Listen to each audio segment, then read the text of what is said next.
Dear 10th standard students, இன்னைக்கு நம்ம என்ன பார்க்க போறோம் அப்படினா exercise 4.4ல sum number 7 given பாருங்க in two concentric circles.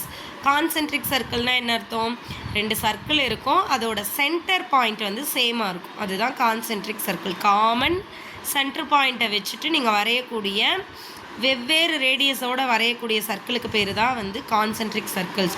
Centre point ஒன்றா இருக்கும், பட் அதோட ரேடியஸ் மெஷர்மெண்ட் மட்டும் வேறு வேறையாக இருக்கும். அதுக்கு பேர் தான் concentric circles. Okay, so in two concentric circles a chord of length 16 centimetre. ரெண்டு கான்சென்ட்ரிக் சர்க்கிள் இருக்குது, அதில் ஒரு சர்க்கிளோட கார்டோட லென்த் பார்த்திங்கன்னா 16 சென்டிமீட்டர். அது எந்த சர்க்கிளோடதுன்னு பார்த்தீங்கன்னா லார்ஜர் சர்க்கிள். ஸோ லார்ஜர் சர்க்கிளுக்கு நீங்கள் ஒரு கார்டு வரைகிறீங்க அப்படின்னா அதோட லென்த்து 16 சென்டிமீட்டர். அந்த கார்டு எப்படி இருக்கும் அப்படின்னா ஸ்மாலர் சர்க்கிளோட டேஞ்சண்ட்டாக இருக்குமா. பெரிய சர்க்கிளுக்கு வரையக்கூடிய கார்டு எப்படி இருக்கா, ஸ்மாலர் சர்க்கிளுக்கு டேஞ்சண்ட்டாக இருக்குதுன்னு சொல்லிட்டாங்க. சரிங்களா, இந்த ஸ்மாலர் சர்க்கிளோட ரேடியஸ் பார்த்தீங்கன்னா 6 சென்டிமீட்டர்னு கொடுத்துட்டாங்க. So this is your 6 centimetre. Next இப்படி இருந்ததுன்னா நீங்கள் என்ன கண்டுபிடிக்கணுமா, லார்ஜர் சர்க்கிளோட ரேடியஸை கண்டுபிடிக்கணுமா. தெளிவாக பிக்சரை புரிஞ்சுக்கோங்க.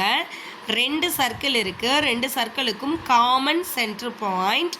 சரிங்களா, இப்போ இதில் பெரிய சர்க்கிளுக்கு ஒரு கார்டு வரைகிறாங்க. ஸோ அந்த கார்டோட லென்த்து வரைகிறோம் இல்லையா, அந்த கார்டு எப்படி இருக்கான், ஸ்மாலர் சர்க்கிளுக்கு டேஞ்சண்ட் மாதிரி இருக்கான். இந்த ஸ்மாலர் சர்க்கிளோட ரேடியஸ் எவ்வளோ கொடுத்துட்டாங்கன்னா 6 சென்டிமீட்டர்னு கொடுத்துட்டாங்க. அப்படி கொடுத்துட்டு லார்ஜர் சர்க்கிளோட ரேடியஸ் என்னன்னு கேட்டிருக்காங்க. சரிங்களா, ஸோ ஸ்மாலர் சர்க்கிளோட ரேடியஸ் எவ்வளவு 6 சென்டிமீட்டர், கார்டோட லென்த் எவ்வளவு 16 சென்டிமீட்டர். நீங்கள் ஒரு விஷயம் நோட் பண்ணணும், எப்போவுமே டேஞ்சண்ட்டும் சர்க்கிளோட ரேடியஸும் கண்டிப்பாக 90 டிகிரியை க்ரியேட் பண்ணும். ஸோ அப்படி க்ரியேட் பண்ணும்போது இந்த பாயிண்ட்லேருந்து இங்கிட்டிருந்து இருக்கிற டிஸ்டன்ஸும் இங்கேருந்து இங்கிட்டு இருக்கிற டிஸ்டன்ஸும் சேமாக இருக்கும். சரிங்களா, அதனால தான் OD is perpendicular to AB. That means AD equal to DB. இப்போ இங்கே டோட்டலாக 16 கொடுத்துருந்தாங்களா, அப்போ இதை ரெண்டாக பிரிச்சிங்கன்னா உங்களுக்கு எப்படி கிடைக்கும், AD 8 centimetre, DB 8 centimetre.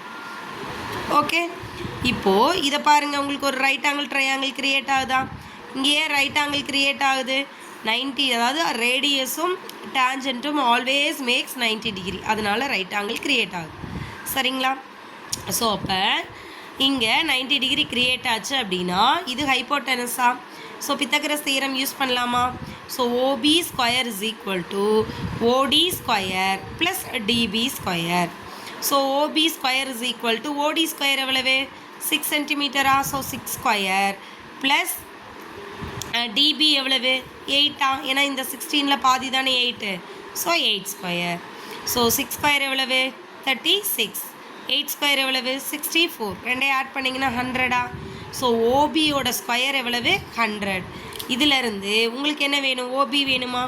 So ஓபினா இதுக்கு ஸ்கொயர் ரூட் எடுத்திங்கன்னா கிடச்சிருமா, 100க்கு ஸ்கொயர் ரூட் எடுத்திங்கன்னா 10ஆ. So ஓபியோட value 10. இந்த ஓபிங்கிறத நம்ம என்னென்னு வச்சுருக்கோம், ரேடியஸ் ஆஃப் லார்ஜர் சர்க்கிள். கரெக்டாக. So therefore radius of the larger circle is 10 centimeter. Thank you students.